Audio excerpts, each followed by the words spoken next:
샬롬. 오늘의 주제는 모든 것이, 세상의 모든 것이 하나님의 손 안에, 하나님의 주권 안에 있습니다 라는 주제를 좀 이렇게 증거하기를 원합니다. 세상에 많은 현자들, 똑똑한 사람들이 많지만 성경에서는 솔로몬처럼 똑똑하고 지혜로운 사람이 없었다고 합니다.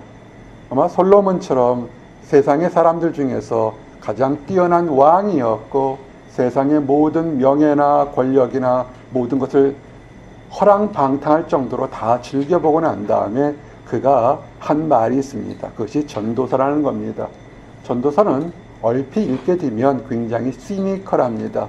헛되고 헛되니 헛되고 헛되도다라는 것이 주제처럼 보이지만 사실은 그가 인생에서 이것도 해보고 저것도 해보고 다 해보고 난 다음에 인생의 삶은 이런 것이다 라는 그런 결론과 도전을 우리에게 주는 것입니다.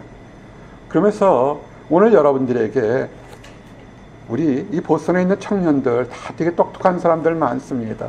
그렇지만 똑똑하면서도 우리가 삶이 힘들고 또는 학업 때문에, 연구 때문에 또는 보잘것없다고 생각했던 사람 문제 때문에 우리가 넘어지고 엎어집니다.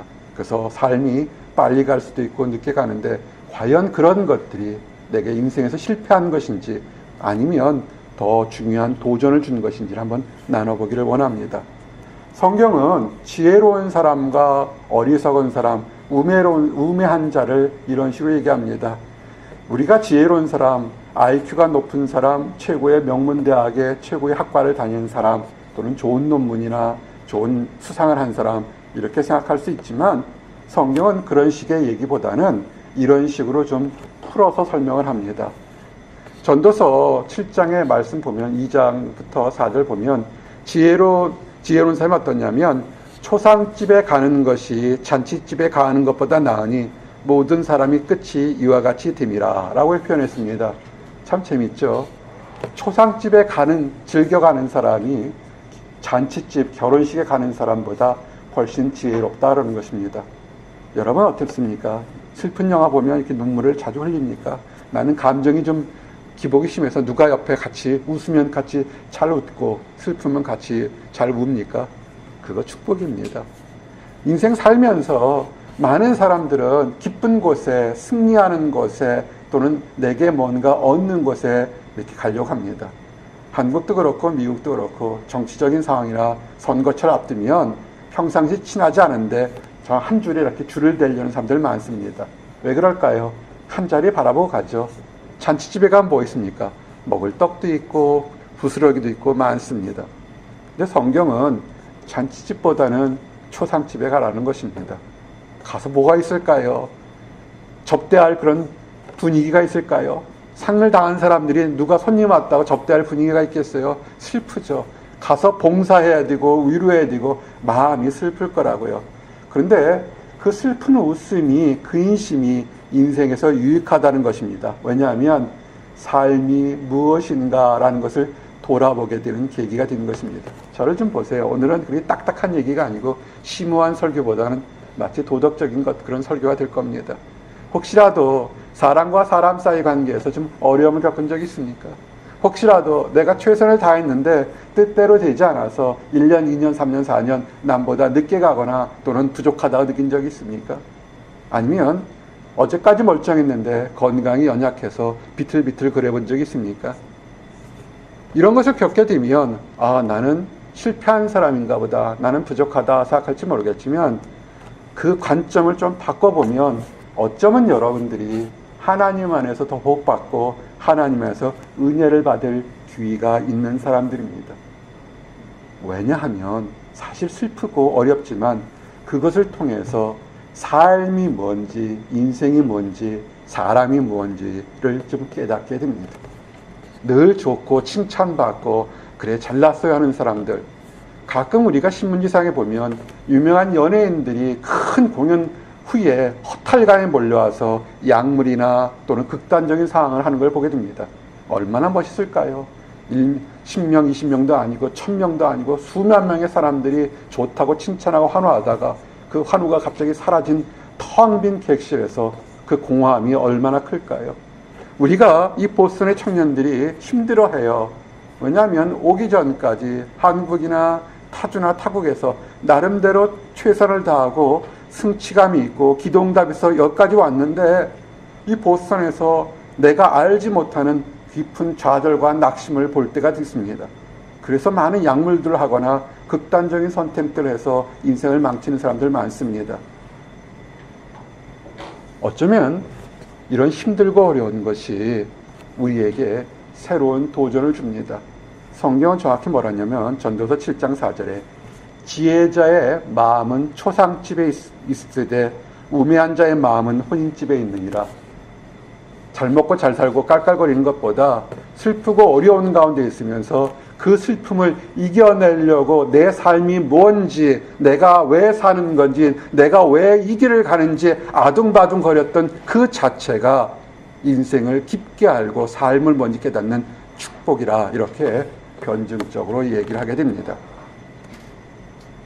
어떤 사람이 지혜로운 사람이냐 성경은 또 얘기하냐면 어떤 큰 업적을 내서 신문에 이만큼 대문짝만하게 나는 것이 아니라 여러분이 그렇게 가슴이 찢어지고 외롭고 남보다 늦춰져서 마치 허둥지둥 타더라도 여러분 곁에서 많이 힘들지 어깨를 토닥토닥 치거나 그냥 앞에 앉아서 내가 너무 힘들어서 눈물을 뚝뚝 흘릴 때 커피 한 잔 마시면서 같이 앉아줄 수 있는 친구가 옆에 있다면 그게 바로 지혜로운 사람이다 라고 성경은 얘기합니다.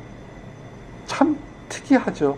우리의 세상적인 가치관과는 완전히 다른 얘기를 지금 성경을 하고 있습니다. 전도서 4장 9절 12절에 보면 이렇게 증거가 되어 있습니다. 두 사람이 한 사람보다 나음은 그들이 수고함으로 좋은 상을 얻을 것임이라. 혹시 그들이 넘어지면 하나가 그 동물을 붙들어 일으키려니와 홀로 있어 넘어지고 붙들어 일으킬 자가 없는 자에게 화가 있으리라. 아멘. 작은 목자 20년 전 가까이 여기 왔을 때 참 힘들었을 때 뭐가 힘들었냐면 내 힘들다고 얘기할 친구가 별로 없을 걸 참아서 힘들었을 때가 많았습니다. 한국 사람들의 그 편견이 뭐냐면 목회자가 힘들어요 그러면 뭐라고 그러냐면 기도하지 않나 보다, 영성이 충만하지 않나 보다, 하나님과 응답이 안 된다, 이런 식으로 얘기를 생각합니다. 목회자도 사람이고 힘든 건 힘든 거예요. 그래서 얘기를 잘 안 하죠. 그래서 이렇게 보니까 찰스가를 걷다 보니까 외로워서 벤치를 놓고 중얼중얼 떠드리는 그런 사람들을 많이 보게 됩니다. 보셨어요? 가끔 홈리스 중에서 맛이 좀 이상해서 중얼중얼 떠드는 사람들이 있어요. 얼마나 외로고 친구가 없으면 벤치 보고 혼자 중얼중얼 떠들어요. 여러분 힘들고 어려울 때, 여러분 인생에서 힘들고 어려울 때 누가 옆에 있었습니까? 동성 친구가 있었습니까? 이성 친구가 있었습니까? 어떤 사람은 강아지를 사람처럼 껴안고 있는 사람도 있어요. 사실상 인생의 승리는 뭐냐면 여러분 힘들고 어려울 때 내가 할 길 어디를 알지 못해 동성이든 이성이든 그것이 부모님이든 또는 형제 자매든 간에 가까운 곳 먼 곳에 있다면 여러분은 나름대로 복 있는 사람들입니다. 성경은 얘기합니다. 혼자 있으면 패하겠지만 두 사람이면 맞서겠다. 그래서 승리할 수 있다고 합니다. 여러분이 이곳에서 최선을 다해서 공부하고 연구하지만 해야 될 것이 첫 번째가 뭐냐면 내 인생의 내 비전을 함께 나눌 수 있는 동역자가 어디 있는가라는 걸 찾는 것이 그것이 축복인 것입니다. 이것이 지혜인 것입니다. 세상의 지식과는 달라요. 세상의 난리지하고는 다른 것이 위즈덤입니다.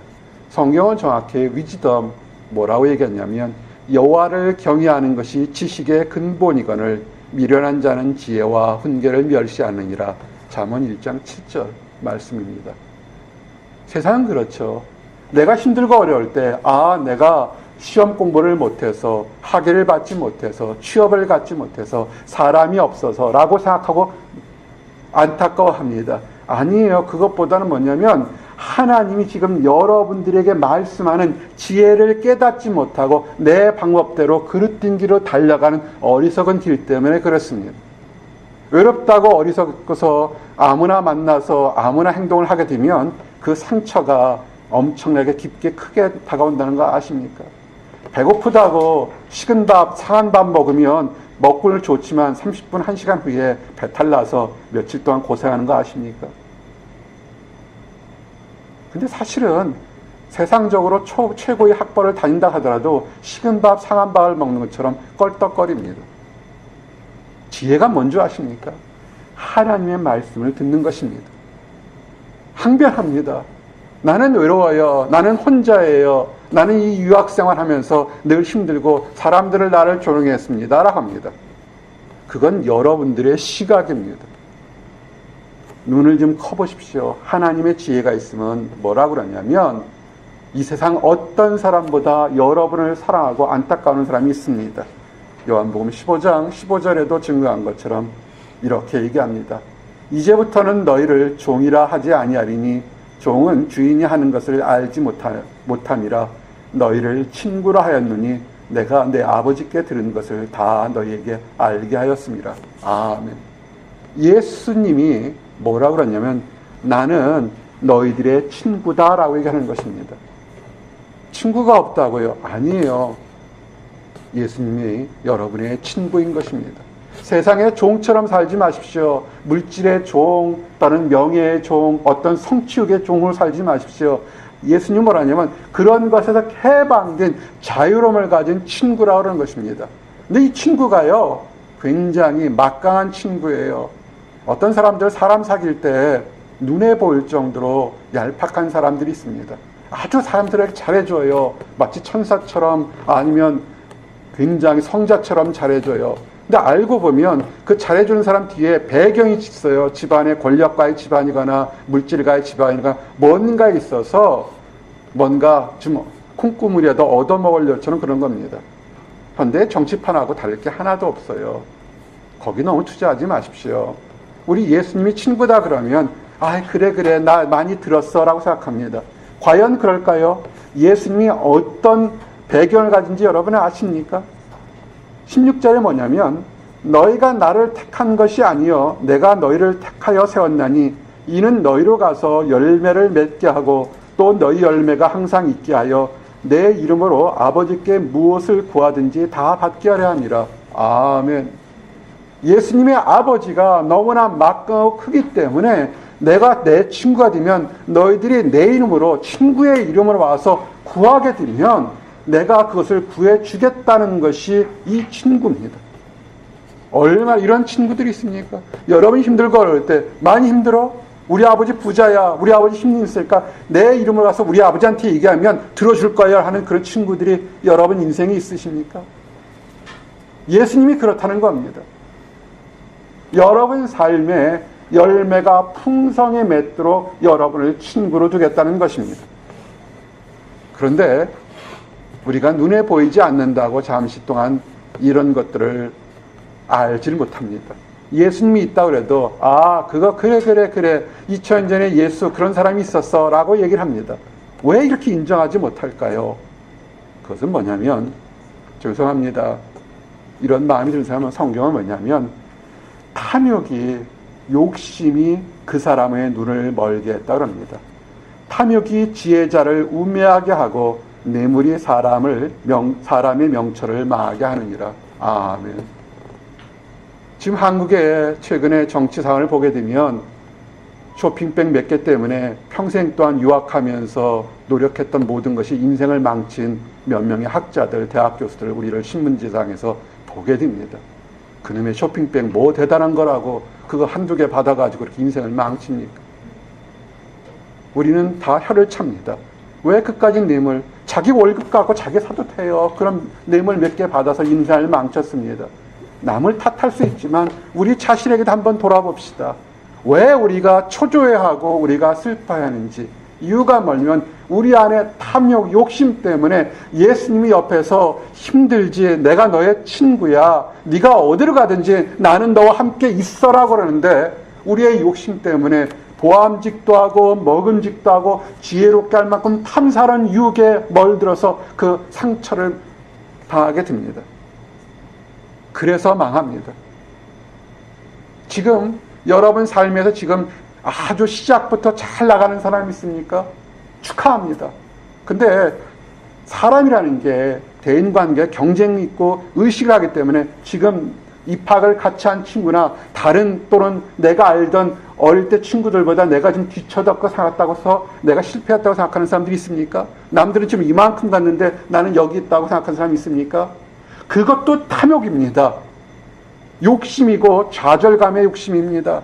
성경은 뭐라고 그러냐면 그렇게 보지 않습니다. 전도서 7장 8절에 일의 끝이 시작보다 낫고 참는 마음이 교만한 마음보다 나으니라. 아멘. 세상은요 속이고 있어요. 한국 사람들 가장 좋아하는 거, 남들 7살에 초등학교 들어가면 5살에 영어 배우고 한글 배우고 초등학교 했다. 남보다 3년 빨랐다, 4년 빨랐다, 5년 빨랐다. So what? 남보다 5년 빨리 죽고 10년 빨리 죽으면 아무 의미가 없는데 그게 뭐 그렇게 대단하다고 그렇게 합니까? 성경은 하나님 뭐라냐면 좀 빨리 갈 수도 있고 늦게 갈 수 있지만 인생의 마무리 일의 끝이 온전한 것이 그것이 더 아름답고 위대하고 귀하다는 것입니다. 남보다 안 됐으니까 얼마나 인내하면서 마음이 힘들었겠습니까? 이제 봄이 됐습니다. 이 작은 목자 신났어요. 왜냐하면 다시 또 내가 좋아하는 달리기를 할 수 있게 됐습니다. 달리고 싶어도 눈이 많아서 잘못 달리면 넘어지면 부러져요, 이 나이에. 근데 이젠 길거리에 눈이 있습니다. 달리다 보면요 젊은 친구들이 얼마나 싱싱하게 달리면서 저를 딱 추월할 때 그 미소를 딱 봅니다. 아이고 나는 빨라. 그때만 그러죠. 나도 10년만 젊었으면. 근데 이제 다 내려놨어요. 젊은 친구들 슉 달리면 그래 젊으니까 빨리 달려가십시오. 나는 내 길, 내가 한 바퀴를 돌기로 약속한 거 2바퀴를 돌고 3바퀴를 돌고 나는 묵묵히 내 가기를 갑니다. 그러고 내가 약속했던 이것이 2마일이든 4마일이든 6마일 딱 걸리면 그때 성취감은 참 기쁩니다. 인생 그런 겁니다. 여러분 남보다 빨리 갔다고 성공한 것이 아니고 늦게 갔다고 실패한 것이 아니고 오늘 지금 여러분이 제대로 한 걸음 한 걸음 가나 보십시오. 그래서 이런 것 때문에 급한 마음으로 노를 바라지 말라 그랬습니다. 우매한 사람들이 어리석은 사람들이 노를 바라게 됩니다. 어떤 사람은 외향적인 사람은 화가 나면 막 남한테 풀리죠. 내가 안 된 걸 남한테 막 화풀이하죠. 근데 또 내성적인 사람은 내가 잘 안 된 걸 내 자신한테 화를 풀어요. 그러면 누가 좋아하겠습니까? 마귀만 좋아하는 거예요. 여러분은 귀한 존재입니다. 아름다운 존재인 거예요. 여러분 가기 원합니다. 그게 아닌데요. 그래도 잘 먹고 잘 살아야 되지 않겠습니까? 그래도 남보다 빨리 성공해야 되지 않겠습니까? 그거 세상의 변명에 너무 치우치지 마십시오. 하나님은 여러분이 뛰어나지 않더라도 소중하고 아름답고 귀하다고 이미 약속했는데 우리가 못 듣고 있는 게 뭐냐면 전도서 7장 29절에 아주 재밌는 말이 내가 깨달은 것은 오직 이것이라 곧 하나님은 사람을 정직하게 지으셨으나 사람이 많은 꾀들을 낸 것이니라. 아멘. 우리가 변명 때문에 우리가 그릇된 가치관으로 우리의 삶을 자꾸 한쪽으로 몰아가면서 나는 실패한 거야, 나는 행복하지 않아, 난 더 많이 가지면 행복할 거라 착각을 하게 됩니다. 그렇지 않습니다. 지금 자체가 즐겁고 행복한 것입니다. 오늘 주신 말씀이 전도서 8장 17절 내가 하나님의 모든 행사를 살펴보니 해 아래서 행해지는 일을 사람이 능히 알 수 없도다 라고 그랬습니다. 오늘 주신 본문 말씀의 핵심이 그겁니다. 해 아래에서 이 땅 살면서 세상에서 사람들이 열심히 미래를 알아보려고 노력하지만 사실은 사람의 한계 있어서 알지 못한다는 것입니다. 비록 지혜자가 아노라 할지라도 능히 알아내지 못하리라. 그것이 세상인 것입니다. 처음 설교를 시작하기 전에 이건 뉴잉글랜드의 날씨는 참 맞추기가 어렵습니다. 변덕스럽습니다. 라고 한 것처럼 여러분의 삶이 내가 이렇게 준비하면 행복할 겁니다. 예측하지만 사실은 전혀 그렇지 않습니다. 제가 아끼는 후배 목사님이 한 분 계십니다. 공학을 했어요. 전자공학을 했고 그저 먹고 살고 장래가 아주 탄탄히 보장된 것인데 같이 직장 생활했어요. 오래전에. 근데 거의 비슷한 시점에 하나님에 대한 열망을 가지고 목회자의 길을 갔습니다. 참 우여곡절에 많은 시간 동안 학위 과정을 거치며 목회를 하고 담임 목사님이 되어서 이제는 그 딸이 대학을 가고 이제 조금 한숨 돌려서 한국에 잠시 동안 방문했습니다. 그리운 동기들, 목사들 또는 그리운 가족들 보려고 계획을 했죠. 근데 잠시 몸이 그동안에 계속 안 좋아서 병원에 갔더니 병원에서 얘기합니다. 쓸개에 문제가 있습니다. 쓸개를 제거해야 됩니다. 그런 겁니다. 그쳐나도 키도 크시고 삐쩍 마르신 분이라 나이는 젊은데 머리가 하얗게 쉬셨던 그런 젊은 목사님입니다. 쓸개를 제거했으니 먹고 사는 음식에 더욱더 다이어트를 많이 해야 되는 것 같아서 마음이 좀 아픕니다. 일주일 전에 연락 와서 우리 사랑방 식구들과 금요예배 때 통성으로 기도하고 어제 연락이 왔어요. 월요일날 퇴원합니다. 사진 이렇게 보내왔습니다. 그렇습니다. 우리가 최선을 노력해서 뭘 하지만 내일 일을 알지 못하는 것이 세상 일인 것입니다. 성경은 아주 더 정확하게 이렇게 얘기를 합니다. 전도서 9장 11절 혹시라도 메모해 놓으셨다가 여러분 삶에 늘 적용해 하시기 바랍니다. 이 작은 목자가 여러분 나이 때 30년 전에 직장 생활할 때 이 말씀이 직장 생활하는 이 작은 목자에게는 엄청나게 위로와 도전이 됐습니다. 찬찬히 읽어드릴게요.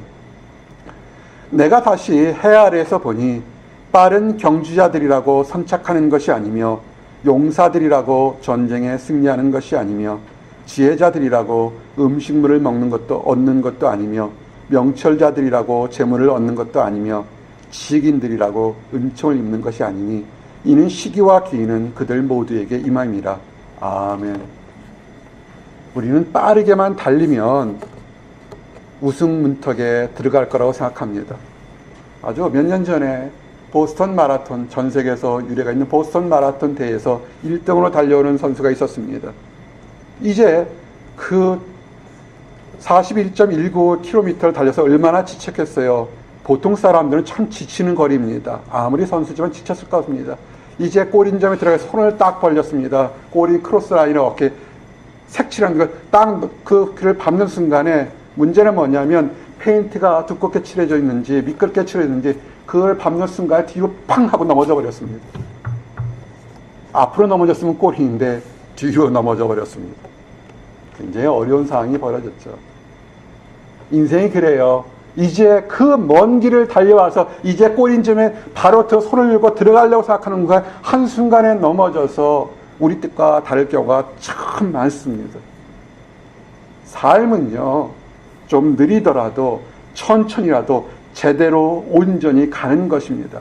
지금 남들보다 빨리 갔다고 교만하지 마십시오. 그저 기뻐하고 겸손하게 찬양하십시오. 느리다고 낙심할 게 없습니다. 여러분에게 또 다른 하나님의 축복이 다 예비한 것이 있습니다. 그래서 성경은 일요일 일비하지 말고 길게 인생을 바라보고 진정한 축복은 뭐냐면 너는 가서 기쁨으로 내 음식을 먹고 즐거운 마음으로 내 포도주를 마실지어다. 이는 하나님이 네가 하는 일들을 벌써 기쁘게 받으셨습니다. 아멘. 먹고 마시는 거 아주 작은 것처럼 나는 큰 집을 지어서 아주 높은 집에서 펜트하우스에서 세상을 바라보며 스테이크를 썰겠다. 그때가 행복할 거다가 아니라 지금 라면 하나라도 아니면 작은 떡볶이 하나라도 사랑하는 사람과 같이 먹으며 즐거워하는 것, 그것이 인생의 최고의 행복이고 우리가 그 모든 과정에서 드렸던 과정을 이미 하나님이 기쁘게 받으셨다는 것입니다. 더욱 재미난 표현은 뭐냐면 네 의복을 항상 희게 하며 네 머리에 향기름을 그치지 아니하도록 할지라. 아멘. 성경 금식하는 사람들에게 얼굴을 들어 닦고 머리에 기름을 바르라고 그랬죠. 나 힘들어 우거지상이 아니라 오히려 환경은 힘들지언정 가장 이쁘게 화장하고 머리에 기름 발라서 나는 더 좋은 일이 있을 거라고 바라보는, 미래를 바라보는 모습을 하라는 것입니다. 그렇게 사십시오.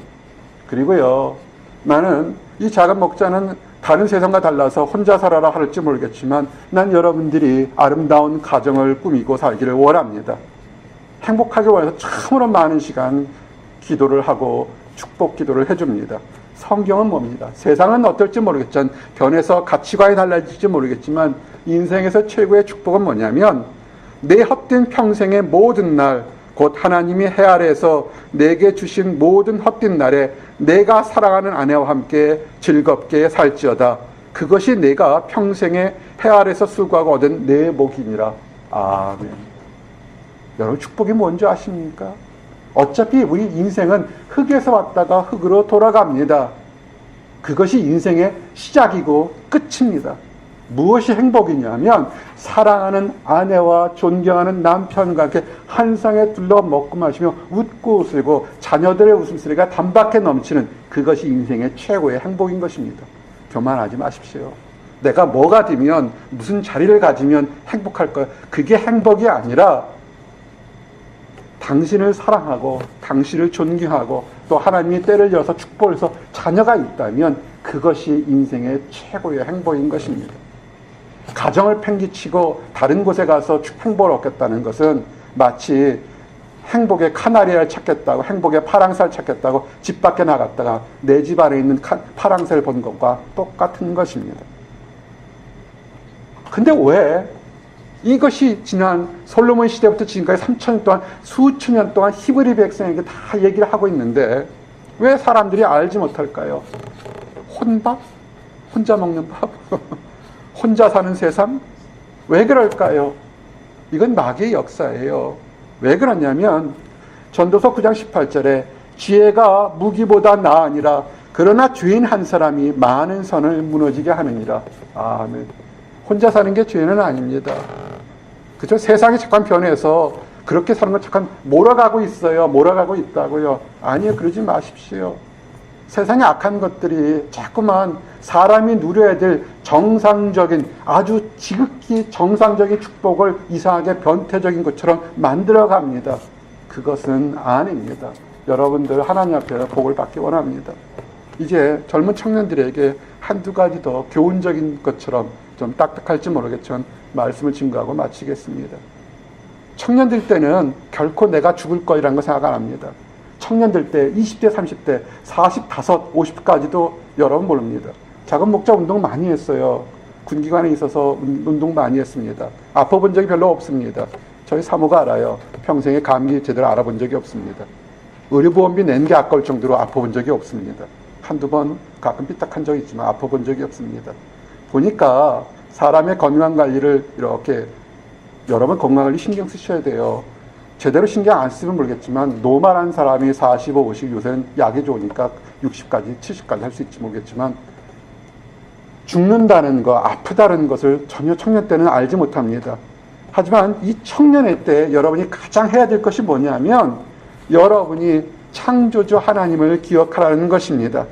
전도서 12장 1절에 너는 청년의 때 창조주를 기억하라. 곧 곤고한 날이 이르기 전에 나는 아무 낙이 없다 할 해가 가깝기 전에 우리 삶이 갑자기 늙어서 모든 것이 망해지기 전에 창조주를 기억하는 것이 인생의 최고의 행복인 것입니다. 성경은 역설적으로 이렇게 합니다. 청년 때 해보고 싶은 거 다 해봐라. 못된 짓, 타락한 짓, 뭐 하는지 다 해봐라. 그렇지만 때가 되면 그 행한 것에 대한 심판이 반드시 있을 겁니다. 지금 아무 일이 없을 것 같죠? 아이고, 그렇지 않습니다.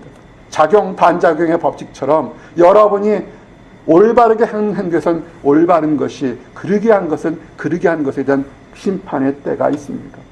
전도서 11장 9절이에요.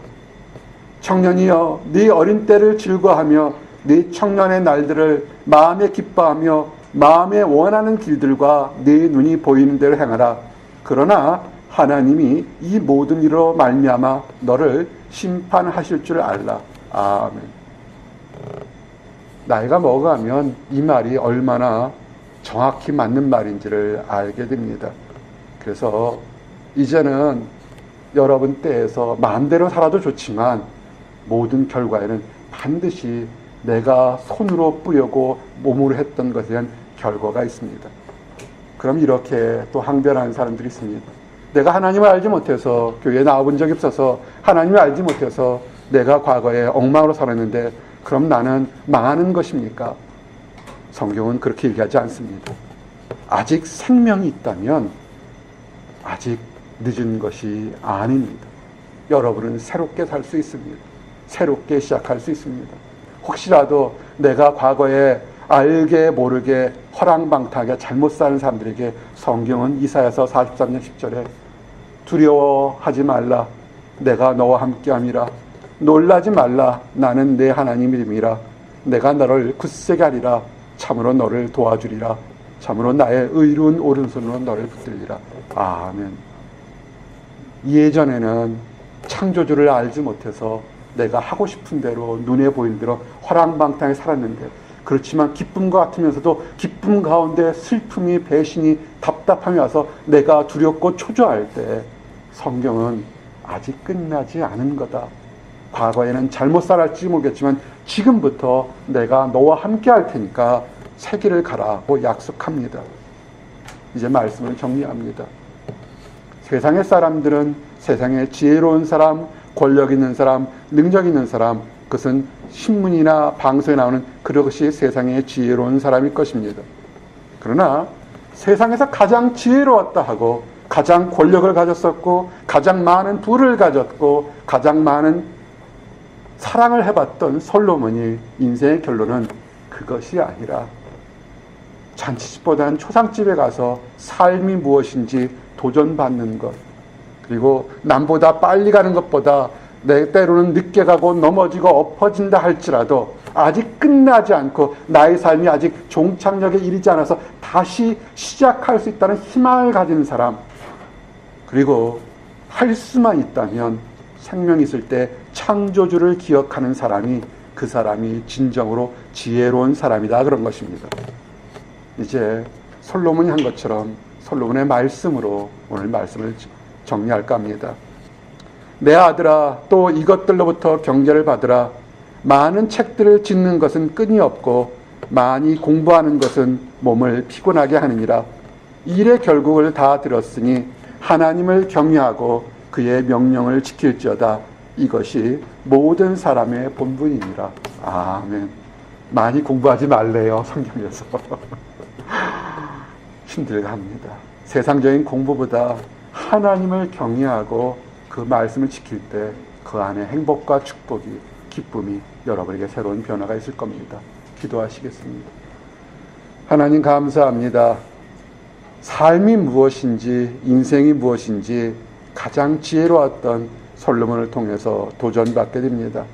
내가 외롭고 힘들 때, 내가 타락하고 범죄했을 때도 책망하지 않고, 너를 종이라 부르지 않고, 너를 죄인이라 부르지 않고 친구라 부르겠다는 예수님을 우리에게 보내주심을 인하여 감사합니다. 이제 예수님과 함께 새로운 삶, 보람된 삶을 살아서 아직 끝나지 않은 우리의 삶의 종착역을 기쁨 가운데, 온유한 가운데 달려갈 수 있도록 인도하여 주시옵소서. 아직 하나님 알지 못하는 사람, 안다고 하면서도 내 길, 그릇된 길을 간 사람이 있습니까? 이제는 돌아와서 하나님 안에서 축복 가운데 새롭게 고침받고 기쁨 가운데 살 수 있도록 허락하여 주시옵소서. 감사합니다. 예수 그리스도 이름 받들어 기도했습니다. 아멘.